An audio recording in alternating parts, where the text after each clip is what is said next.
వాగర్థావివ సంపృక్తౌ వాగర్థ ప్రతిపత్తయే జగతః పితరౌ వందే పార్వతీ పరమేశ్వరౌ ఆదిత్యాయ చ సోమాయ మంగళాయ బుధాయ చ గురుశుక్రశనిభ్యశ్చ రాహవే కేతవే నమః. శృంగేరి జగద్గురు పీఠాధిపతులకి కంచి పీఠాధిపతులకి నమస్కారములు తెలియజేసుకుంటూ కార్యక్రమాన్ని ప్రారంభిద్దాం. ఇట్స్ యూటీవీ ప్రేక్షకులకి స్వాగతం. 2025 సంవత్సరంలో ఎన్నో ప్రయత్నాలు చేశాం జీవితంలో బాగుపడడానికి. ఎన్నో అడ్డంకులను ఎదుర్కొన్నాం, కష్టాలను ఎదుర్కొన్నాం, అన్నిటినీ అధిగమించి ఒక స్థాయికి చేరుకున్నాం. కానీ కొంతమంది సక్సెస్ అయ్యారు, కొంతమంది సక్సెస్ కాలేకపోయారు. కన్న కలల్ని వచ్చేటువంటి 2026వ సంవత్సరంలోనైనా కానీ నిజం చేసుకోవాలనే తపన ప్రతి ఒక్కరికి ఉంటుంది. అయితే మనకు ఉన్నటువంటి సాంప్రదాయకమైనటువంటి విధానం ప్రకారం ప్రతి సంవత్సరం ఉగాది టు ఉగాది రాశి ఫలాలు చెప్పుకోవడం సాంప్రదాయం. కానీ ప్రపంచమంతా ఒక ధర్మాన్ని పాటిస్తుంది కాబట్టి అది కూడా మనం అంగీకరించక తప్పదు. అయితే ఇప్పుడు మనం చెప్పుకోబోయేటువంటి రాశి ఫలాలు ఏవైతే ఉన్నాయో యూటీవీ ప్రేక్షకులు గమనించాలి. జనవరి 1వ తారీఖు 2026 నుంచి డిసెంబర్ 31వ తారీఖు వరకు 2026 సంవత్సరం వరకు ఉన్నటువంటి గ్రహాల యొక్క సంచారాన్ని బట్టి వివిధ రాశుల్లో జన్మించినటువంటి వారికి ఏ విధంగా ఉండబోతుంది అనేటువంటి విషయాల గురించి క్లుప్తంగా తెలియచేసుకునే ప్రయత్నం చేద్దాం. ప్రతి వివరణ కూడా సశాస్త్రీయంగా అనాలిసిస్ చేసి మీకు అందివ్వడం జరుగుతుంది. అలాగే సమస్యలు ఉంటే పరిహారాలు ఏం చేసుకోవాలి, కష్టాలు ఇబ్బందులు ఉన్నప్పుడు ఏ విధంగా అధిగమించాలి అనే విషయాన్ని కూడా ఇందులో తెలియచేయడం జరిగింది. కాబట్టి ఈ యొక్క కార్యక్రమాన్ని ఆశాంతం వీక్షించండి. 2026వ సంవత్సరంలో జనవరి మాసం నుంచి డిసెంబర్ వరకు మేషరాశిలో జన్మించినటువంటి వారికి ఏ విధంగా ఉండబోతుందో తెలుసుకునే ప్రయత్నం చేద్దాం. వీక్షించేటువంటి ప్రేక్షకులు గమనించాలి. ముఖ్యంగా ఈ మేషరాశిలో జన్మించినటువంటి వారికి గ్రహ సంచారము మిశ్రమమైనటువంటి ఫలితాలను ఇస్తుంది. ఈ సంవత్సరం అంతా కూడా ఎప్పుడూ పూర్తిగా మంచి కాదు, అలాగే ఎప్పుడు కూడా చెడు కాదు. ఒక విషయాన్ని గమనించుకోవాలి. ఏ ఏ సందర్భాలలో మనం చేస్తున్నటువంటి వృత్తి ఉద్యోగ వ్యాపారాలలో మనం చేర్పులు మార్పులు చేసుకోవాలి, గ్రహాలు ఏ సమయంలో అనుకూలంగా ఉంటాయి, అలాగే విద్యార్థులకు ఏ విధంగా ఉండబోతుంది, దాంపత్యంలో ఉన్న వాళ్ళకి, వివాహం కానటువంటి వాళ్ళకి, ఇలా ప్రతి వ్యవస్థలో ఉన్నటువంటి వాళ్ళకి ఏ విధంగా ఉండబోతుందో క్లుప్తంగా తెలుసుకునే ప్రయత్నం చేద్దాం. ముఖ్యంగా గమనించుకున్నట్లయితే ఈ మేషరాశిలో జన్మించినటువంటి వారికి ప్రధానంగా గురుబలం అనుకూలంగా ఉన్నటువంటి సందర్భం. ఎందుకనంటే మార్చి 14వ తారీఖు వరకు గురువు మిథున రాశిలో వక్రగతి చెంది ఉంటాడు. ఈ వక్రగతి చెందినటువంటి కారణం చేత ప్రధానంగా మనం ఇక్కడ వృషభ రాశిలోనే వేసుకున్నాం, కానీ వక్రగతి ఉన్నటువంటి కారణం చేత ఈ యొక్క గురువు దశమ స్థానాన్ని, అలాగే అష్టమ స్థానాన్ని మరియు షష్టమ స్థానాన్ని ప్రభావితం చేస్తాడు. ముఖ్యంగా ఉద్యోగ వ్యవహారాల్లో ఎవరైనా కానీ మార్పులు కావాలి అనేటువంటి వాళ్ళకి ఈ సమయం మార్చి 14 వరకు కూడా అనుకూలంగా ఉండేటువంటి సమయం. ఒక గురుగ్రహం ఉద్యోగానికి సంబంధించి అనుకూలిస్తే సరిపోతుందా అంటే, ఒక వ్యక్తి శుభాన్ని కోరుకోవడం అంటే ఉద్యోగంలో మార్పు కావచ్చు, అంటే హైక్ రావడం కానీ, లేదా విదేశీయానం కానీ, వివాహం కానీ, ఏదైనా ఒక అంటే ఈ యొక్క మేషరాశికి తాను చేస్తున్నటువంటి ప్రయత్నానికి గురువు అనుకూలంగా ఉండబోతున్నాడు. కాబట్టి ఏ వ్యవస్థలో ఉన్న వాళ్ళకైనా, ఏ ప్రయత్నంలో ఉన్నటువంటి వాళ్ళకైనా కానీ అనుకూలంగా ఉండబోతున్నాడు. దీనికి తోడు మనం గమనించుకున్నట్లయితే ప్రధానంగా ఈ యొక్క సంచార ప్రభావం, మిగతా గ్రహాల యొక్క సంచార ప్రభావం కూడా అనుకూలంగా ఉందా అనేది మనం చెక్ చేసుకోవాలి. మార్చి 14వ తారీఖు వరకు గురువు వక్రగతి చేత అనుకూలంగా ఉన్నటువంటిది. అలాగే ఈ మేషరాశి వారికి ఏప్రిల్ 2వ తారీఖు వరకు కూడా, అనగా ఈ మార్చి 14 వరకు కూడా కుజుడు లాభస్థానంలో ఉన్నాడు. కాబట్టి ఈ సంబంధించినటువంటి రాష్ట్రాధిపతి అయినటువంటి కుజుడు కూడా యోగించేటువంటి పరిస్థితిలో ఉంది. అలాగే ముఖ్యంగా ఉద్యోగకారకుడు రవి, ఈ రవి మనకు వర్కౌట్ అవుతాడా అనేది మనం గమనించుకోవాలి. జనవరి 14వ తారీఖు రోజున మకర రాశిలోకి ప్రవేశం చేస్తాడు. ఫిబ్రవరి 13వ తారీఖు నాడు కుంభరాశిలో ఉంటాడు. మార్చి 14 వరకు కూడా కుంభరాశిలో, అనగా దశమ లాభస్థానములో ఈ యొక్క మేషరాశి వారికి కుజగ్రహము, రవిగ్రహ ప్రభావం, అనగా రాశ్యాధిపతి, ఉద్యోగకారకుడు, అలాగే శుభకరుడైనటువంటి గురువు కూడా అనుకూలంగా ఉన్నటువంటి కారణం చేత తప్పకుండా ఏదైతే ప్రయత్నాలు చేస్తారో ఆ ప్రయత్నాల్లో మీకు అనుకూలంగా ఉండేటువంటి సమయం. కాబట్టి ఆలస్యం అమృతం విషయం. మీరు గట్టిగా ప్రయత్నాలు చేయండి. మార్చి 14వ తారీఖు వరకు కూడా మేజర్ ప్లానెట్స్ మీకు అనుకూలంగా ఉన్నాయి. లాభంలో రవి యొక్క సంచార ప్రభావం, ఇదంతా కూడా అనుకూలంగా ఉండేటువంటి సమయం అని చెప్పవచ్చు. ఇక గమనించుకున్నట్లయితే ఉద్యోగ వ్యవస్థలో మార్చి 14 వరకు. ఇక మార్చి 14 తర్వాత ఉద్యోగస్తులకు ఏంటండి అని అంటారా, మార్చి 15వ తారీఖు నుంచి తృతీయ స్థానంలో గురు సంచార ప్రభావం, ఇది మిశ్రమమైనటువంటి ఫలితాలని ఇస్తుంది. అంతేకాకుండా జూన్ 1వ తారీఖు నుంచి అర్ధాష్టమ గురు ప్రభావము అనుకూలంగా లేదు. గురు ప్రభావం అనుకూలంగా లేని కారణం చేత జూన్ 1వ తారీఖు నుంచి అక్టోబర్ 31 వరకు కూడా ఈ యొక్క మేషరాశిలో జన్మించినటువంటి వారు గురుబలాన్ని పెంచుకునే ప్రయత్నం చేయాలి. ఇది గమనించండి. ఎందుకనంటే జూన్ 1వ తారీఖు నుంచి అక్టోబర్ 31 వరకు కూడా గురువు అనుకూలంగా లేడు. చేసే ప్రయత్నంలో ఇబ్బందులు, ఆటంకాలు, ప్రతిదీ కూడాను చికాకులతో కూడుకున్నటువంటి జీవితం ఉంటుంది. కాబట్టి ఏది ఏమైనప్పటికీ లాస్ట్ 2 నెలలు, నవంబర్, డిసెంబర్ నెలలు, అలాగే మొదటి 3 నెలలు, ఇవన్నీ కూడా అనుకూలంగా ఉండేటువంటి సమయము ఈ మేషరాశిలో జన్మించినటువంటి వారికి.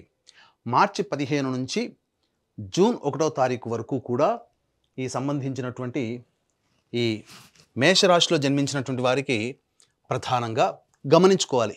ఈ మేషరాశిలో జన్మించినటువంటి వారికి ఏ విధంగా ఉండబోతుంది అనేటువంటి విషయాన్ని మనం గనుక గమనించుకున్నట్లయితే, ఇక మేషరాశిలో జన్మించినటువంటి విద్యార్థులకి జూన్ 1వ తారీఖు వరకు గురువు అనుకూలంగా ఉన్నాడు.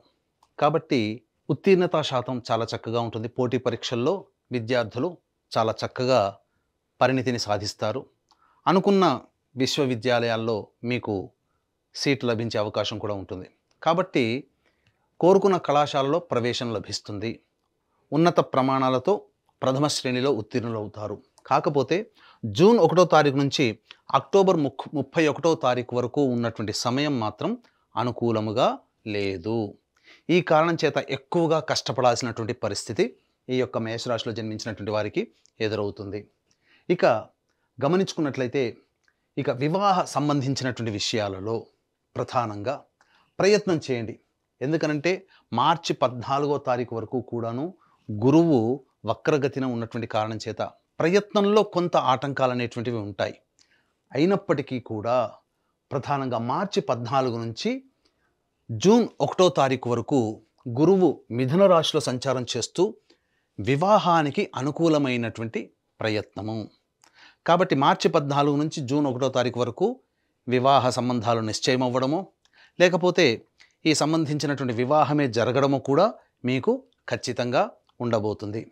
ఇక దాంపత్య విషయానికి వచ్చేసరికి ఈ యొక్క మేషరాశిలో జన్మించినటువంటి వారు దంపతుల మధ్య కొంత పొరపచ్చాలు వచ్చే అవకాశం ఉంటుంది. అవగాహన లోపం అనేటువంటిది ఉంటుంది. కాబట్టి జాగ్రత్త పడగలరు.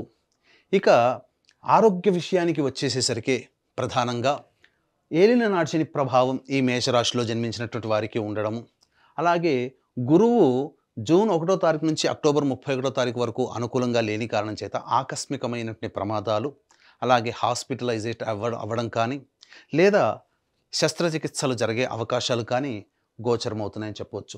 ఇక మరీ ముఖ్యంగా ఈ యొక్క మేషరాశిలో జన్మించినటువంటి వారికి సంతాన యోగ్యత అనేటువంటిది ఉండబోతుంది.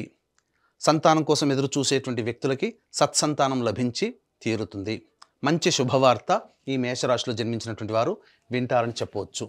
ఇక ముఖ్యంగా శని జాతకరీత్యా జూలై 26వ తారీఖు నుంచి వక్రగతిన ఉన్నటువంటి కారణం, అలాగే రాహుగ్రహ ప్రభావం కూడా కలిసి ఉండడం, జూన్ 26వ తారీఖు నుంచి విదేశీయానానికి చేసే ప్రయత్నాలు డిసెంబర్ వరకు అనుకూలంగా ఉంటాయి. కాబట్టి మీరు విదేశీయానానికి ఏదైనా ప్రయత్నాలు చేసినట్లయితే జూలై 26వ తారీఖు నుంచి అవి మీకు సఫలీకృతమవుతాయని చెప్పవచ్చు. ఇక మరీ ముఖ్యంగా ఈ మేషరాశిలో జన్మించినటువంటి వారికి రాజకీయ రంగ ప్రముఖులు ఎవరైతే ఉంటారో నామినేటెడ్ పోస్టులకి మాత్రం వారు అర్హులయ్యేటువంటి అవకాశం ఉంటుంది. కాబట్టి ఎక్కువగా ఖర్చు అనేటువంటిది పెట్టకుండా జాగ్రత్తగా కాపాడుకోండి. మీ యొక్క ధనము మీ కిందటువంటి వ్యక్తులు మిమ్మల్ని ప్రలోభాలకి గురి చేసే అవకాశం ఎక్కువగా ఉంటుంది. కాబట్టి అనవసరమైన ఖర్చుల్ని తగ్గించుకొని మీరు ప్రణాళికాబద్ధంగా మీరు వ్యవహరించినట్లయితే మీకు తగినటువంటి పోస్ట్ అనేటువంటిది లభించి తీరుతుంది. ఇక ముఖ్యంగా వ్యాపార రంగంలో ఉన్నటువంటి వారికి ఏ విధంగా ఉండబోతుంది? వ్యాపారం అనగా ఈ యొక్క సంబంధించినటువంటి వ్యాపారాలలో ముఖ్యంగా గురు సంబంధమైన మేషరాశిలో జన్మించినటువంటి వారు అనగా గురు సంబంధమైనటువంటి ఈ రెస్టారెంట్, అలాగే ఎఫ్ఎంసీజీ ప్రొడక్ట్స్, సూపర్ మార్కెట్స్, కళాశాలను నడిపేటువంటి వాళ్ళు, విద్యా వ్యవస్థలో అనగా స్కూల్స్ నడిపేటువంటి వాళ్ళు, ఫుడ్కి సంబంధించినటువంటి వ్యాపారంలో ఉన్నవాళ్ళు, రోడ్ సైడ్ వెండర్సు, అలాగే బంగారు వ్యాపారస్తులు, ఎఫ్ఎంసీజీ ప్రొడక్ట్స్తో సంబంధం ఉన్నటువంటి వాళ్ళు, ఇలా ఏదైనా కానీ ఈ రంగంలో ఉన్నటువంటి వారు ప్రధానంగా వైద్యులు కూడా ప్రధానంగా ఈ జూన్ 1వ తారీఖు వరకు అనుకూలంగా ఉండేటువంటి సమయం. వ్యాపార విస్తరణకి కానీ లేదా వ్యాపార అభివృద్ధి లేదా నూతన వ్యాపారం ఏదైతే చేయాలనుకుంటారో జూన్ 1వ తారీఖు నుంచి అక్టోబర్ 31వ తారీఖు వరకు జాగ్రత్తలు పాటించండి. ఎందుకు చెప్తున్నాను అనంటే ఈ సమయం అనుకూలంగా లేదు. చేస్తే జూన్ 1వ తారీఖు లోపలనైనా కానీ అనగా మే లోపలనైనా కానీ లేదా అక్టోబర్ తర్వాతనైనా కానీ మీరు ప్లానింగ్ చేసుకోండి. దానికి తగ్గట్టుగా మీ జీవితం ఆనందంగా ఉండబోతుందని చెప్పవచ్చు. వ్యాపార విస్తరణ ఇక మరీ ముఖ్యంగా ఈ సంబంధించినటువంటి తోళ్ళు, చర్మ సంబంధమైనటువంటి వ్యాపారస్తులు, బొగ్గు సంబంధమైనటువంటి కలప, అలాగే ఈ సంబంధించినటువంటి నూనె వ్యాపారస్తులు, అలాగే గ్రౌండ్ ఆయిల్ ఈ సంబంధించినటువంటి వ్యాపారస్తులు ఎవరైతే ఉంటారో, అలాగే ఇనుముతో సంబంధించి చేసే ప్రతి పని ఇనుముతో కూడుకున్నటువంటి వ్యాపారస్తులు ఎవరైనా కానీ వాళ్ళందరూ కూడా ఇసుకతో సంబంధించినటువంటి వీళ్ళందరికీ కూడాను కాస్త గడ్డు కాలం అని చెప్పవచ్చు జూలై 26వ తారీఖు వరకు. అలాగే ఆగస్టు నుంచి డిసెంబర్ వరకు అనుకూలంగా ఉండేటువంటి సమయం. ఈ చెప్పినటువంటి రంగాల్లో ఉన్నటువంటి వాళ్ళు అనగా ఈ చర్మ సంబంధము, ఇసుక సంబంధము, అలాగే ఇనుము సంబంధము ఉన్నటువంటి వ్యాపారస్తులు చక్కగా వాళ్ళు ఆగస్టు నుంచి డిసెంబర్ లోపల వాళ్ళకి అనుకూలంగా ఉండేటువంటి సమయంగా చెప్పవచ్చు. ఇక ముఖ్యంగా కళారంగంలో ఉన్నటువంటి వాళ్ళకి గనక మనం చూసుకున్నట్లయితే ఈ యొక్క మేషరాశిలో జన్మించినటువంటి వాళ్ళకి అవకాశాలు అంది వచ్చినటువంటి అవకాశాలని మీరు వినియోగించుకోవాలి. అనగా కళారంగం అనగా సినిమా రంగము, నాటక రంగము, ఎలక్ట్రానిక్ అండ్ ప్రింటింగ్ మీడియా రంగంలో ఉన్నటువంటి వాళ్ళు, అలాగే ఈ సోషల్ మీడియా రంగంలో ఉన్నటువంటి వాళ్ళు బాగా కష్టపడితే తప్ప ఫలితాలు పొందనటువంటి పరిస్థితి. కాబట్టి జాగ్రత్తలు పాటించండి. అన్ని విధాలుగా కష్టపడే తత్వాన్ని, నిజాయితీని నమ్ముకోండి. ప్రలోభాలకి గురయ్యేటువంటి అవకాశాలు ఉంటాయి. కాబట్టి వచ్చిన అవకాశాన్ని సద్వినియోగపరుచుకుంటే కళారంగంలో తదితర రంగంలో ఉన్నటువంటి వాళ్ళు అద్భుతమైనటువంటి ప్రగతిని సాధించే అవకాశం ఎక్కువగా ఉంటుంది. ఇక రైతుల విషయానికి వచ్చేసరికి ఈ యొక్క మేషరాశిలో జన్మించినటువంటి వారికి సాధారణమైనటువంటి పంటలు ఉంటాయి. అలాగే ఎక్కువగా ప్రలోభాలకి గురై వాణిజ్య పంటలు కానీ లేదా ఇతరత్ర పంటలు గనక వేసుకున్నట్లయితే మీకు మొదటికే మోసం వస్తుంది. కాబట్టి మీకు తెలిసినటువంటి పంటల్ని మీరు ఎదుటి వాళ్ళని మీరు నమ్మి కానీ ఎదుటి వాళ్ళని చూసి మీరు ప్రయత్నాలు చేయడం కానీ ఈ యొక్క మేషరాశిలో జన్మించినటువంటి రైతులు చేయకండి. ఎందుకంటే నష్టములు అధికంగా ఉండేటువంటి అవకాశం ఉంటుంది. ఇక ముఖ్యంగా ఈ యొక్క మేషరాశిలో జన్మించినటువంటి వారికి ప్రధానంగా కొన్ని సంబంధమైనటువంటి విషయాలు అంటే కొన్ని విషయాలు మీకు తెలియచేస్తాను. అంటే ఏ సందర్భంలో జాగ్రత్తలు పాటించాలి. మరీ ముఖ్యంగా ఉద్యోగం కావచ్చు, వ్యాపారం కావచ్చు, లేదా ఏదైనా ప్రయత్నాల్లో ఒక్క గురుబలమై ఉంటే సరిపోతుందా? మిగతా గ్రహాల యొక్క ప్రభావం కూడా అనుకూలించాలి కదా. కాబట్టి ఏ సమయం అనుకూలంగా ఉంటుందో క్లుప్తంగా తెలుసుకునే ప్రయత్నం చేద్దాం. వీక్షించేటువంటి ప్రేక్షకులు కూడా ఈ మేషరాశిలో జన్మించినటువంటి వారికి మిశ్రమమైనటువంటి ఫలితాలు ఉంటాయని చెప్పుకున్నాం. కాబట్టి సమస్యలు అనేటువంటివి ప్రతి వ్యక్తికి కూడా ఉంటాయి. కాబట్టి ఇప్పుడు చెప్పినటువంటి వివరాల కంటే ఇంకా విభిన్నంగా మీ జీవితం ఉందని అంటే దగ్గరలోని మంచి ఉపాసనా పరులైనటువంటి జ్యోతిష్యుల్ని సంప్రదించి వారి సలహాలు సూచనలు కనుక పాటించినట్లయితే మీ జన్మజాతకరీత్యా మరింత మెరుగైనటువంటి ఫలితాలను మీరు పొందవచ్చు.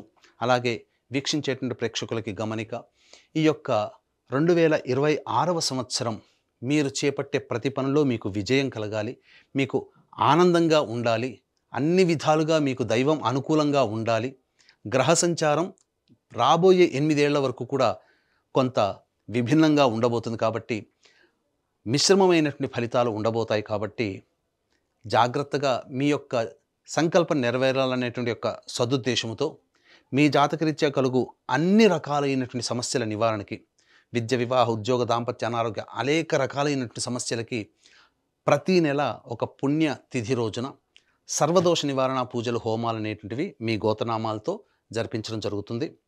వీడియోలు కూడా మీకు పంపించడం జరుగుతుంది. అవకాశం ఉన్న వాళ్ళు ఈ యొక్క కార్యక్రమ తదనంతరం స్క్రీన్పై కనిపిస్తున్న నెంబర్కి కాంటాక్ట్ చేసి ఈ సర్వదోష నివారణ పూజల హోమాల్లో మీ గోత్రనామాదులు నమోదు చేసుకోవచ్చు. ఇక ముఖ్యంగా ఈ మేషరాశిలో జన్మించినటువంటి వారు ఏ సమయంలో జాగ్రత్తలు పాటించాలి అంటే, ముఖ్యంగా కుటుంబపరంగా సమస్యలు అనేటువంటివి ఉన్నప్పుడు ఉంటాయి. ఎప్పటి నుంచి? జూన్ 20వ తారీఖు నుంచి ఆగస్టు 1వ తారీఖు వరకు కుటుంబ సభ్యులతో వాగ్వివాదాలు, మిత్రులతో వాగ్వివాదాలు సంఘంలో పనికిరావు. అది గమనించుకోండి ఆ సమయం. ఇక వాహనాన్ని నడిపేటప్పుడు జాగ్రత్తలు పాటించాల్సినటువంటిది సెప్టెంబర్ 18 నుంచి నవంబర్ 12వ తేదీ మధ్యకాలంలో వాహనాలు నడిపేటప్పుడు జాగ్రత్తలు పాటించండి. కొంత అనారోగ్య సూచనలు, శస్త్రచికిత్సలు జరిగేటువంటి అవకాశం ఈ మధ్యకాలంలో మీకు ఉండబోతుంది. అలాగే ఎదుటివారి వలన నష్టపోయేటువంటి అవకాశము మీకు ఈ సంవత్సరం మార్చి నుంచి ఏప్రిల్ మరియు ఏప్రిల్ మాసం, మార్చి ఏప్రిల్ నెల మధ్యకాలంలో ఎదుటివారి వలన మీరు ధన నష్టం జరిగేటువంటి అవకాశం ఉంటుంది. ఇది మీరు జాగ్రత్తగా గమనించండి. ఇక ఉద్యోగ ప్రయత్నాలు అనేటువంటిది మీరు చేయదలిస్తే ఆగస్టు 17 నుంచి సెప్టెంబర్ 17 ఉన్నటువంటి మధ్యకాలం ఉద్యోగంలో మార్పుని సూచిస్తుంది. అయితే కేవలం ఒక గ్రహమే కాకుండా అన్ని గ్రహాలు అనుకూలంగా ఉండేటువంటిది మాత్రం జనవరి 1 నుంచి మార్చి 14వ తారీఖు వరకు అన్ని గ్రహాలు కూడా అనుకూలంగా ఉంటున్నాయి. కాబట్టి మీరు ఏదైనా ప్రయత్నాలు చేస్తే మీరు మార్చి 14వ తారీఖు లోపల మీరు కొత్త ఉద్యోగం వెతుక్కుంటారా, లేదా ఉన్న ఉద్యోగంలోనే అభివృద్ధిని కోరుకుంటారా, అవన్నీ మిగతా గ్రహాలు కూడా అనుకూలంగా ఉండేటువంటి సమయం కాబట్టి ఆ సమయంలో చేయండి. లేదు కానీ ఖచ్చితంగా ఉద్యోగంలో మార్పు మాత్రం ఆగస్టు 17 నుంచి సెప్టెంబర్ 17 మధ్యకాలంలో నిరుద్యోగస్తులకి, ఉద్యోగం చేస్తున్నటువంటి వాళ్ళకి ఖచ్చితంగా శుభమైనటువంటి పరిస్థితులు అనేటువంటివి కనపడుతున్నాయి. కాబట్టి ఇక మార్చి 14వ తారీఖు తర్వాత ఏంటండి పరిస్థితి అని అంటారా? మార్చి 14 నుంచి జూన్ 14వ తారీఖు వరకు ఉద్యోగ మార్పుని కోరుకోకండి. అది చాలా కీలకమైనటువంటి సమయంగా చెప్పవచ్చు. జూన్ 15 నుంచి జూలై 15 మధ్యకాలంలో మళ్ళీ మీరు ఉద్యోగంలో అభివృద్ధిని సాధించవచ్చు. మీరు కోరుకున్నటువంటి ఉద్యోగం కానీ, నిరుద్యోగస్తులకి ఉద్యోగం లభించడం కానీ, లేదా ఉద్యోగ మార్పు కానీ జూన్ 15 నుంచి జూలై 15, అలాగే ఆగస్టు 17 నుంచి సెప్టెంబర్ 16 మధ్యకాలం, మరియు జనవరి నుంచి మార్చి 14వ తారీఖు ఉన్నటువంటి మధ్యకాలం అనుకూలమైన సమయం. మిగతా సమయాలు అనుకూలముగా లేవు. ఈ మార్పుని గమనించండి.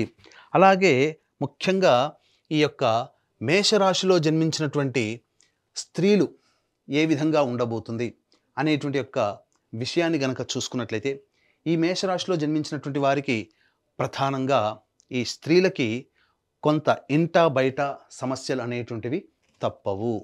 మీ మాట చెల్లుబాటు కాదు. కాబట్టి అవకాశం లేని చోట మనం అధికారం కోరుకుంటే మనకే ఇబ్బంది. కాబట్టి ఇప్పటి వరకు మిమ్మల్ని గౌరవించినటువంటి వాళ్ళే మిమ్మల్ని కొంత తక్కువ స్థాయిలో చూడడం మొదలుపెట్టిన తర్వాత కొంత ఆత్మాభిమానం దెబ్బతింటుంది. ఒప్పుకుంటాం, కానీ తప్పదు. పరిస్థితులు అనుకూలంగా లేని కారణం చేత కొంత సమయం మనం కేటాయించుకోక తప్పదు, సంయమనం పాటించక తప్పదు. కాబట్టి ఈ మేషరాశిలో జన్మించినటువంటి స్త్రీలు ఆరోగ్యం పట్ల శ్రద్ధ వహించాల్సినటువంటి పరిస్థితి. ఇంతకుముందు చెప్పినటువంటి సమయంలో అనారోగ్య సూచనలు ఉండేటువంటి అవకాశం ఉంది. కాబట్టి ఆ సమయాల్లో మీరు ఆరోగ్యాన్ని జాగ్రత్త పరుచుకోండి. అలాగే దాంపత్య విభేదాలు, కొంత పొరపచ్చాలు వచ్చేటువంటి అవకాశం ఉంటుంది. జూన్ 1వ తారీఖు నుంచి అక్టోబర్ 30వ తారీఖు మధ్యకాలంలో కొంత విభేదాలు ఏర్పడేటువంటి అవకాశం ఉంటుంది. కాబట్టి జాగ్రత్తలు పాటించండి. అయితే ఇక ఉద్యోగ రంగంలో పనిచేస్తున్నటువంటి స్త్రీలు ఎవరైతే ఉంటారో వాళ్ళకి మాత్రం అవకాశాలు చాలా చక్కగా ఉంటాయి. ఉద్యోగ రంగంలో ప్రగతిని సాధిస్తారు. కానీ కుటుంబపరంగా కొంత మీరు వెనకబడుతానం అనేటువంటిది ఉంటుంది. మిగతా అన్ని రంగాలలో ఉన్నటువంటి స్త్రీలకి మిశ్రమమైనటువంటి ఫలితాలు కలగబోతున్నాయి. సంతానం కోసం ఎదురు చూసేటువంటి స్త్రీలు చక్కగా సంతానాన్ని పొందేటువంటి అవకాశం ఉంటుంది. కాకపోతే మీకు ప్రధానంగా ఈ యొక్క సంబంధించినటువంటి జూన్ 30వ తారీఖు మధ్య కాలంలో డాక్టర్ సలహాని పాటించండి. గర్భవతులు కానీ, సంతానం కోసం ఎదురు చూసేటువంటి వాళ్ళు కానీ. ఎందుకనంటే కొంత చెడు వార్తలు వినేటువంటి అవకాశం గోచరమవుతుంది. జూన్ 30వ తారీఖు అనగా జూలై మాసం నుంచి మీకు అనుకూలంగా ఉండేటువంటి సమయం, అన్ని విధాలుగా ఆరోగ్యంగా ఉండేటువంటి సమయం అని చెప్పవచ్చు గర్భవతులకి. ఇక విన్నారు కదా, ఈ చెప్పినటువంటి ఫలితాలన్నీ కూడాను దృష్టిలో పెట్టుకొని మీరు దైవానుగ్రహాన్ని పొందే ప్రయత్నం చేయండి. ఎందుకనంటే ఏ వ్యక్తికైనా కానీ సంచారము, ముఖ్యంగా గురుగ్రహ సంచారం అనుకూలంగా లేదు. శనిగ్రహం కూడా మీకు మిశ్రమమైనటువంటి ఫలితాలనే ఇవ్వబోతున్నాడు. వక్రగతిన ప్రభావము, కొంత ఇబ్బందులు అనేటువంటివి ఉండక తప్పదు. ఈ కారణం చేత దైవానుగ్రహాన్ని పొందే ప్రయత్నం ఈ మేషరాశిలో జన్మించినటువంటి వారు ప్రయత్నం చేయాలి. కాబట్టి ఈ మేషరాశిలో జన్మించినటువంటి వారు ప్రధానంగా ప్రతిరోజు కూడాను సుబ్రహ్మణ్య భుజంగ స్తోత్ర పారాయణము, అలాగే ప్రతి అష్టమి మరియు ప్రతి అమావాస్య రోజున శనిగ్రహానికి తైలాభిషేకం జరిపించుకోండి. ఈ కారణం చేత మీకు అనుకున్నటువంటి అన్ని పనులలో దైవానుగ్రహం కలుగుతుంది. ప్రతిరోజు సూర్యుడికి నమస్కారం, సూర్యాష్టకం 6 సార్లు పారాయణం చేయడం, సుబ్రహ్మణ్య భుజంగ స్తోత్ర పారాయణం చేయడం, అలాగే ప్రతి అష్టమి రోజున మరియు అమావాస్య రోజున శనిగ్రహానికి తైలాభిషేకం జరిపించండి. ఇవి జరిపించుకున్న తర్వాత తప్పకుండా మీకు చేసేటువంటి ప్రతి ప్రయత్నంలో అభివృద్ధి అనేటువంటిది ఉంటుంది. ఇట్స్ యూటీవీ ప్రేక్షకులు విన్నారు కదా, ఇప్పుడు చెప్పినటువంటి రాశుల్లో జన్మించినటువంటి వారికి ఏ విధంగా ఉండబోతుందో తెలుసుకున్నారు. ఈ రాశిలో జన్మించినటువంటి వారికి అందరికీ కూడా మంచి జరగాలి, మీ యొక్క సంకల్పం నెరవేరాలి. అలాగే కష్టాలు, ఇబ్బందులు, సమస్యలు వచ్చినప్పుడు ఏ విధంగా అధిగమించాలో తెలుసుకున్నారు. ఎటువంటి పరిహారాలు పాటించాలో కూడా తెలుసుకున్నారు. కాబట్టి మీకందరికీ మంచి జరగాలని కోరుకుంటూ మరొక్కసారి ఇట్స్ యూటీవీ ప్రేక్షకులకి మీ సంకల్పం నెరవేరాలని కోరుకుంటూ సెలవు.